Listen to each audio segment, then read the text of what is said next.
This fragrance right here received a hype train in our YouTube fragrance community. As a fragrance reviewer, hype train fragrances always get distractors. This one right here, a lot of people are saying it smells cheap, it's not worth the money. Well, it's time to give my thoughts to the YouTube fragrance community. Let's pop the cherry on this one, see how I feel about it. Let's go.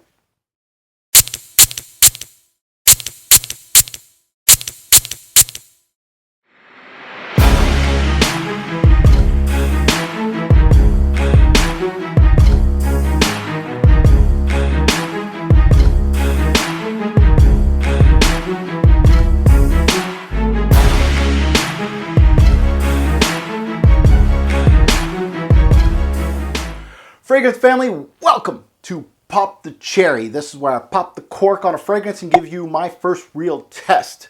I've worn this fragrance right here as my scent of the day today, and I'm going to inform you how well or bad it went. Today, as the title suggests, I am trying out Maison Franciscaise Baccarat Rouge 540. This is the EDP version. To note, there's also an extrait version. Now let's take a look under the hood for some stats on this one. Release date was 2015. The nose behind this, of course, is Franciscaise. He is the nose behind my darling Le Male, and he's been steadily the most influential nose, arguably, from the 90s up to the 2000s. Highly successful, not only in the designer game, but can churn out a great niche scent, which some noses can't really cross over like that. Now, how did I get my Baccarat Rouge 540? It was with my partner, FragranceX.com. You can utilize my sweet code, ROBES08, my channel name, and you get 15% off. So go check out. FragranceX has actually quite a bit of Maison Franciscaise fragrances, which I highly appreciate, and I need to get more of these fragrances off FragranceX. Now, major notes in this particular fragrance from my nose. The amberwood is up there, the fir resin, and the saffron. Very, very red, as the name suggests. The name says rouge. That is, of course, red in French. Very crystallized. Very much. This one, I was highly impressed with the imagery that it's giving me. A lot of people say, hey, it smells like sharp glass and things like that, and it smells like the Baccarat crystal, and you know what? It really gives you a imagery of the color red, and I love when fragrances do that, and that's maybe why it has it in the name, and that's maybe why, because this fragrance was made for, of course, that brand. So let's give this one a sniff. I am wearing it today, so I have it on my arm here. It really shows a little bit of green with the red. I really enjoyed that, but let's remind me of the opening. I'll do a couple sprays on my hand. This stuff does push quite a bit, actually. So up top, the opening of Baccarat Rouge 540 throws off crystallized sweetness. That's what comes off to my nose right off the bat immediately. It makes me think of the color red, which is good. It's great to see that kind of imagery from a niche brand.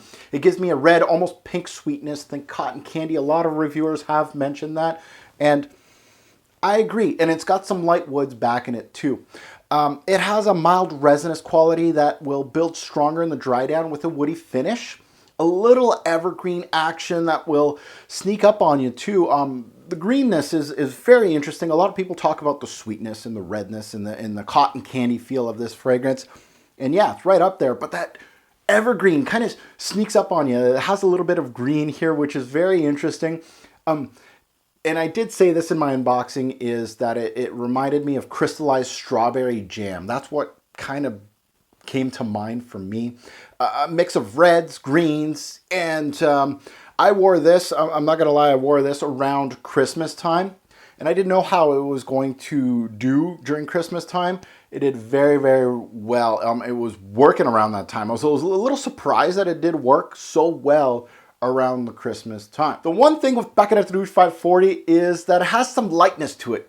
Almost considering this one a bright, light, sweet scent. It's not overly heavy, but it has the qualities of dense, heavy, sweet scents at the same time. That was a really neat trick that I felt like this has a lot going for it, but still wears very light on the skin. Very neat trick that not too many scents can do. And I applaud Francis K for that trick, definitely in this one. That opening does have quite a bit going on, but again, very simplistic. I like the playfulness of this fragrance. Let's get into more into the dry down. The dry down of Baccarat Rouge 540 is amberwood heavy. It's utilized as a fixative in fragrances to give power and intensity, and it is utilized in boatloads in this particular fragrance. Amberwood is also utilized in some fabric softeners. For those that think that this smells cheap, I see you. I see what you mean. Lavender does that to me, so I can see why you would feel that. A lot of designer scents are utilizing amberwood. You know, the recent hypes, the Bleu de Chanel's. I think Azzaro Wanted utilizes this, Invictus Aqua utilizes this. So it's going to make you think maybe designer-ish too at the same time. I'm not comparing this to those fragrances. No, it's not even close to a playing field as far as this versus all those designer scents. But I do see where some people are saying, this smells kind of designer-ish or not really worth the price that I would be paying for it. I can see that. Something I caught on this wearing on skin recently that I didn't mention in my unboxing of this one is that salty ozonic quality here from the amberwood. Actually, salty amberwood is a ambre gris replacement, so it does have that ozonic feel to the fragrance, which makes itself known through the opening right down to the dry down of this fragrance. It really does push quite a bit. I was highly focused on the sweetness of this fragrance. I completely did not see the ozonic, salty, and transparent quality of this scent, and started appreciating what Francis did right here. I'm starting to peel the layers with my first few wearings with this fragrance, and I can see it's more than just the sweet cotton candy scent. There is some ozonic qualities to it. There is some woody qualities. There's some evergreen qualities to this fragrance. It's a fairly linear scent, so don't think you're going to get a huge transition in this scent. Again, this is my first few wearings with it, so don't take my word as gospel, but I feel like this is fairly linear. Depending on the nose, it can go from being very much regal and high-end as a scent to smelling very boring and cheap for the price. I can see both spectrums here. I'm on the bandwagon for this one. I really feel that Baccarat Rouge 540 is highly versatile as a scent. I really feel like it can be a signature scent, which not too many sweet scents can pull that off. Just, you know, like things like New Harlem and fragrances like that, you get very much tired of them. If you're wearing a lot of it, you're just going to be like, this is too much for me. I got to get something else. And sometimes those are the fragrances that get sold off because people just can't do it. I appreciate the use of sweet and salty here. And adding a little fir resin hidden in here, beautiful composition to my nose, I believe, through testing. This one will continue to be a winner for me. I can't wait to test this more in 2019 to give you guys the full-fledged review. But this one is highly aiming for that perfect 10 club from the house of MFK. So let's get into the Revolver Seasons. The Seasons I see this fragrance for, it really does remind me of a tweener. Again, I did mention signature scent worthy. It can do great things in the fall and spring, but I think it also can work around Christmas time for the winter and summer nights that are a little cooler. So really a great versatile scent. Day or night, I feel like this one is mostly a nighttime scent. I can see this versatile enough for a day scent too. And that goes to, of course, versatility, very high in my opinion. The more I wear this scent, the more I think this can be a signature scent for somebody. Usually high sweet scents aren't good for that, you know, for signature scents. But this one I feel can pull it off. It can also be a signature piece for you, something that you would wear just for high-end events and things like that. I can see that too. Projection. This one projected above average for me. I know that some people are saying, this is not beast mode, as other people are saying. I felt it was above average as far as projection goes. Longevity, it gave me 8 to 10 hours easily.